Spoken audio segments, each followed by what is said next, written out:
बॉलीवुड में आज का दिन रहा करीना कपूर और काजोल के नाम। करीना और काजोल की हमने ट्यूनिंग देखी थी कभी खुशी कभी गम में, लेकिन वो तो एक्टिंग थी। आज रियल लाइफ में करीना और काजोल की कैसी ट्यूनिंग है और दोनों जब मिल जाती है तो कितनी चुगली करती है, ये आज देखने को मिल गया।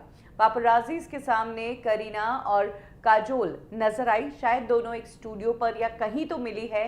कार के बैक में खड़े होकर दोनों ने इतनी देर तक बातें की है और बातें भी वीडियो में सुनाई दी है। दोनों ने घर की, पति की, बच्चों की, फैमिली की सारी बातें की है। इन दोनों की बातें सुनने के बाद लोगों के तरह तरह के रिएक्शंस आए हैं।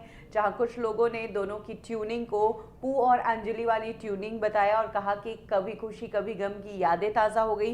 वहीं कुछ लोगों ने ये भी कहा कि ये भी नॉर्मल लोग हैं यार, ये भी वैसे ही चुगली करते हैं जैसे हमारी बिल्डिंग की आंटीज चुगली करती हैं।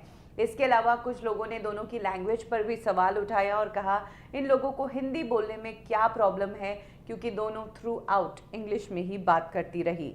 एक यूजर ने कहा इन्हें हिंदी बोलने में शर्म आती है, तो दूसरे ने कहा कि या तो इन्हें अपनी लैंग्वेज नहीं आती या फिर इन्हें अपनी लैंग्वेज में बात करने में शर्म आती है। किसी ने कहा हिंदी में बात करने से स्टैंडर्ड कम हो जाता है इन लोगों को, तो किसी ने कहा क्या हो गया है हमारे देश के लोगों को। तो इस तरीके से लोगों ने कनेक्ट किया करीना और काजोल की बातों से। करीना और काजोल दोनों एक साथ नजर आए और दोनों ने तसल्ली से बातें की। मीडिया हो या ना हो, कोई फर्क नहीं पड़ा।